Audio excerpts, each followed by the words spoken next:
നമ്മളെന്താന്ന് വെച്ച് കഴിഞ്ഞാൽ ഞാൻ പടം പറയുന്നില്ല, ഒരു ഡയറക്ടർ, പക്ഷെ ചില ഡയറക്ടർമാരുണ്ട്, സ്ട്രോങ് ആയിട്ടുള്ള ഡയറക്ടർമാരുണ്ട്. അത് വെച്ചാൽ എല്ലാവരും ചിന്തിക്കുന്നില്ല അവർ പടം പ്രൊമോട്ട് ചെയ്യാൻ വേണ്ടിയിട്ടാണെന്ന്.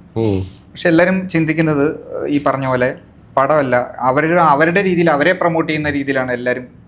പക്ഷെ അങ്ങനല്ല, ശരിക്കും പറഞ്ഞാൽ പടം പ്രൊമോട്ട് ചെയ്യുമ്പോൾ എല്ലാവരും പ്രൊമോട്ട് ആവണം. അതിന്റെ കൂടെ ഓട്ടോമാറ്റിക്കലി എല്ലാവരും പ്രൊമോട്ട് ആവും. അപ്പം ഇതുപോലെ ഒരു ഡയറക്ടറിൻ്റെ അടുത്ത് വിളിച്ചിട്ട് ഒരു പോസ്റ്റർ ചെയ്യാൻ പറഞ്ഞു. അപ്പം ഒരു സിംഗിൾ പോസ്റ്റർ ചെയ്യാൻ പറഞ്ഞു. അപ്പം ഞാൻ ആ സിംഗിൾ പോസ്റ്റർ ചെയ്ത് അയച്ചു കൊടുക്കുന്ന ആ ആർട്ടിസ്റ്റിന് ആ ഫോട്ടോ ഇഷ്ടപ്പെട്ടില്ല, അതുകൊണ്ട് ആ ആർട്ടിസ്റ്റ് അത് ഷെയർ ചെയ്യില്ല എന്ന് പറയും. അപ്പം ഞാൻ ആ പടം ടെൻഷനായി. ഇപ്പം നമ്മൾ റീവർക്ക് ചെയ്യണം.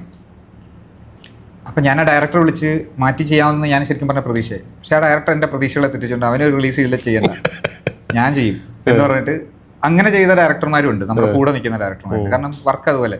ഇപ്പം ചില പടത്തിനൊക്കെ പോസ്റ്റർ നമ്മൾ ശരിക്കും പറഞ്ഞാൽ 10-35,000 ഫോട്ടോ ഉണ്ടാവും. അതാണ് ഏറ്റവും വലിയ വെല്ലുവിളി. ഈ ഫോട്ടോയ്ക്കകത്തുനിന്ന് സോർട്ട് ചെയ്ത് ഒരു 20 ഫോട്ടോ മതി ശരിക്കും പറഞ്ഞാൽ പടം പ്രൊമോട്ട് ചെയ്യും. ഈ 20 ഫോട്ടോ കണ്ടുപിടിക്കൽ എന്ന് പറഞ്ഞു കഴിഞ്ഞാൽ 10,000-10,000 പടങ്ങൾ.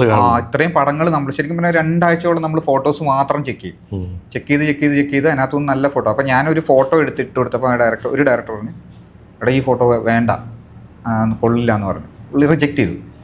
അപ്പം ഞാൻ പറഞ്ഞു ആ ഫോട്ടോ ഞാൻ വർക്ക് ചെയ്ത് ഒന്നുകൂടെ തരാമെന്ന് പറഞ്ഞു. ഞാൻ ആ ഫോട്ടോ എല്ലാം വർക്ക് ചെയ്ത് റീടച്ച് ചെയ്തിട്ട് അയച്ചു കൊടുത്തു കഴിഞ്ഞപ്പം ഇത് കൊള്ളാം എന്ന് പറഞ്ഞിട്ട് അത് പോസ്റ്റർ വെച്ച്. ശരിക്കും പറഞ്ഞാൽ ആ പടത്തിൻ്റെ 25, 50, 75 ദിവസം വരെ ആ ഫോട്ടോ മാത്രമാണ് യൂസ് ചെയ്തത്.